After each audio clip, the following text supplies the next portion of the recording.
नमस्कार। कभी सोचा है कि आज के बच्चों का बचपन हमारे बचपन से इतना अलग क्यों है? अगर हाँ, तो आप अकेले नहीं हैं। आज का डिजिटल युग कुछ ऐसा है जहां बचपन कोई एक कहानी नहीं बल्कि कई अलग-अलग कहानियां हैं। और ये विश्लेषण इसी उलझी हुई पहेली को समझने में आपकी मदद करेगा। आज हम कहाँ कहाँ से गुजरेंगे। सबसे पहले तो हम यही सवाल उठाएंगे कि बचपन का मतलब क्या एक ही होता है सबके लिए। फिर हम देखेंगे कि कैसे पैसा और टेक्नोलॉजी बच्चों के बीच में एक बहुत बड़ी दीवार खड़ी कर रहे हैं।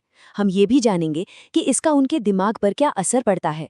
और हाँ, आखिर में हम कुछ प्रैक्टिकल तरीकों पर बात करेंगे जिनसे आप अपने बच्चे को इस नई दुनिया में सही रास्ता दिखा सकते हैं। तो चलिए शुरू करते हैं पहले पड़ाव से। एक बचपन या अनेक। हम सबके दिमाग में बचपन की एक तस्वीर होती है, स्कूल, खेलकूद, मस्ती के दिन। पर क्या सच में हर बच्चे का बचपन ऐसा ही होता है? आइए इस आम सोच को थोड़ा कुरेदते हैं। ये बात जानकर शायद हैरानी हो, लेकिन बचपन का ये आइडिया कि ये खेलने, कूदने और सीखने का समय है, हमेशा से ऐसा नहीं था। सदियों पहले जब समाज खेती पर निर्भर था, तब बच्चों को छोटे अडल्ट्स की तरह देखा जाता था। उनसे उम्मीद की जाती थी कि वो घर के, खेत के कामों में हाथ बटाएं। आज हम जिसे बचपन कहते हैं, वो असल में एक बहुत ही मॉडर्न ख्याल है। और यहीं से हमारा मेन आइडिया निकल कर आता है, अनेक बचपन। मतलब ये कि बचपन कोई एक फिक्स्ड बायोलॉजिकल स्टेज नहीं है, ये तो एक सोशल कंस्ट्रक्ट है। सोचिए, एक बड़े शहर के हाई राइज अपार्टमेंट में पलने वाले बच्चे का बचपन और एक दूर दराज के गांव में रहने वाले बच्चे का बचपन, क्या वो एक हो सकता है? बिल्कुल नहीं। बचपन को बच्चे की आर्थिक, सामाजिक और सांस्कृतिक परिस्थितियां गढ़ती हैं। तो ये अलग-अलग बचपन बनते कैसे हैं? चलिए, अब सबसे पहले और सबसे बड़े फैक्टर पर चलते हैं, जो है आर्थिक स्थिति। और ये सिर्फ पैसे की बात नहीं है, ये मौकों की बात है। ये टेबल देखिए, ये भारत की ज़मीनी हकीकत को बिल्कुल साफ-साफ दिखाती है। एक तरफ हाई इनकम वाले परिवार हैं, जहां बच्चों के पास अपना कमरा है, कई गैजेट्स हैं, एक प्रोटेक्टेड माहौल है। बीच में आते हैं मिडिल क्लास परिवार, जहां अच्छे नंबर लाने का प्रेशर है और घर में एक दो डिवाइस हैं जो सब शेयर करते हैं। और फिर वो परिवार हैं जिनके लिए सबसे बड़ी चुनौती बस गुजारा करना है। उनके बच्चों के लिए डिजिटल डिवाइड एक कड़वी सच्चाई है। हम अक्सर सुनते हैं कि माता-पिता की सबसे बड़ी चिंता है बच्चे का स्क्रीन टाइम या उसका बाहर खेलना कूदना। पर असल दुनिया की बहस इससे कहीं ज्यादा गहरी और गंभीर है। कई परिवारों के लिए चिंता स्क्रीन टाइम की नहीं है। चिंता इस बात की है कि बच्चा स्कूल जा पाएगा या उसे बाल मजदूरी करनी पड़ेगी। ये एक कड़वा सच है जो हमें याद दिलाता है कि हर माँ बाप की चुनौती एक जैसी नहीं होती। अच्छा, अब एक एजुकेशनल साइकोलॉजिस्ट के नजरिए से देखते हैं। ये जो इतनी अलग-अलग परिस्थितियां हैं, ये बच्चे के बढ़ते हुए दिमाग पर आखिर असर कैसे डालती हैं? ये समझना बहुत जरूरी है। देखिए, पियाजे और एरिक्सन जैसे मनोवैज्ञानिकों ने हमें बताया है कि बच्चे का विकास कुछ तय स्टेजेस में होता है। पहले वो दुनिया पर भरोसा करना सीखता है, फिर उसका दिमाग विकसित होता है और किशोरावस्था में वो अपनी पहचान बनाता है। लेकिन जरा सोचिए, एक टीनेजर जो अपनी पहचान बनाने की कोशिश कर रहा है, वो जब सोशल मीडिया पर लगातार दूसरों की परफेक्ट जिंदगी देखता है, तो क्या होता है? उसकी पहचान बनने की प्रक्रिया में रुकावट आ सकती है। ये डिजिटल दुनिया विकास के इस नेचुरल रास्ते को बिगाड़ सकती है।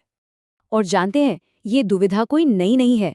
सदियों पहले फिलोसोफर जॉन लॉक ने कहा था कि बच्चे का दिमाग एक कोरी स्लेट या ब्लैंक स्लेट की तरह होता है, जिस पर हम कुछ भी लिख सकते हैं। वहीं रूसो का मानना था कि बच्चों को आज़ादी देनी चाहिए ताकि वो नेचुरली विकसित हो सकें। आज के पेरेंट्स डिजिटल दुनिया में इसी बहस से जूझ रहे हैं। कितनी पाबंदी लगाएं और कितनी आज़ादी दें? चलिए, अब कहानी में एक और परत जोड़ते हैं। देखते हैं कि कैसे हमारी संस्कृति और जेंडर को लेकर हमारी सोच टेक्नोलॉजी के साथ मिलकर बचपन को एक नया ही रूप दे रही है। हमारे समाज में अक्सर लड़कों और लड़कियों की परवरिश के रास्ते बहुत अलग होते हैं। लड़कों को बाहर की दुनिया के लिए थोड़ा ज्यादा असर्टिव होने के लिए तैयार किया जाता है, वहीं लड़कियों को घर के कामों और अनुशासन की सीख दी जाती है। अब इसका सीधा असर इस बात पर पड़ता है कि किसे फोन मिलेगा, किसे इंटरनेट इस्तेमाल करने की आज़ादी होगी और किसे नहीं। इस भेदभाव का असर बच्चों की सेहत पर कितना गहरा पड़ता है, इसका एक चौंकाने वाला सबूत है नेशनल फैमिली हेल्थ सर्वे का ये डेटा। टीनेज लड़कियों में एनीमिया यानी खून की कमी लड़कों के मुकाबले लगभग 2 गुनी है। ये सिर्फ आंकड़े नहीं हैं, ये हमारे समाज में गहरी जड़ें जमा चुकी असमानता का एक जीता जागता सबूत है। तो मुद्दा ये है कि जेंडर को लेकर ये जो उम्मीदें हैं ये सीधे तौर पर तय करती हैं कि बच्चे को पढ़ाई के, खेलने के और डिजिटल दुनिया से जुड़ने के कितने मौके मिलेंगे। और ये चीज़ उनके बचपन के अनुभव को और भी ज़्यादा अलग बना देती है। तो अब सवाल उठता है कि इस मुश्किल भरी डिजिटल दुनिया में माता-पिता आखिर करें तो क्या करें? घबराने की बात नहीं है, कुछ रास्ते हैं। चलिए 3 ऐसी सलाहों पर बात करते हैं जो हर तरह के बचपन की हकीकत को ध्यान में रखकर बनाई गई हैं। पहली सिफारिश। सोचिए, आपके घर में हर तरह के गैजेट्स हैं। यहाँ नियम थोपने के बजाय अपने बच्चे के साथ बैठिए, एक टीम की तरह मिलकर फैमिली मीडिया प्लान बनाइए। उनसे पूछिए कि उन्हें क्या सही लगता है, कौन से नियम फेयर हैं। जब बच्चे खुद उस प्रोसेस का हिस्सा होते हैं तो वो नियमों को बेहतर तरीके से मानते हैं। दूसरी सिफारिश, अब उस बच्चे के बारे में सोचिए जिसे अभी-अभी पहला फ़ोन मिला है। ऐप्स ब्लॉक करने या लिमिट लगाने से बेहतर है कि उन्हें एक समझदार डिजिटल नागरिक बनाया जाए। उनसे बातें करें, उनसे सवाल पूछें, जैसे ये जो वीडियो तुम देख रहे हो, ये किसने बनाया है? वो तुम्हें क्या सोचने पर मजबूर करना चाहता है? इससे आप सिर्फ रोक-टोक नहीं कर रहे, बल्कि उनमें क्रिटिकल थिंकिंग बना रहे हैं। और आखिर में उस बच्चे के लिए जिसके पास टेक्नोलॉजी की पहुंच बहुत कम है, उनके लिए टेक्नोलॉजी को एक मकसद के साथ पेश करें। उसे एक ज़रूरी टूल बनाएं, महज एक खिलौना नहीं। जैसे, चलो लाइब्रेरी के कंप्यूटर पर स्कूल का प्रोजेक्ट पूरा करते हैं, या चलो देखते हैं कि स्कॉलरशिप के लिए ऑनलाइन अप्लाई कैसे करते हैं। इसे उनके लिए मीनिंगफुल बनाइए। अंत में ये सारी बातचीत हमें एक बहुत बड़े और ज़रूरी सवाल पर लाकर छोड़ देती है। ये सवाल सिर्फ हमारे अपने बच्चों की परवरिश का नहीं है।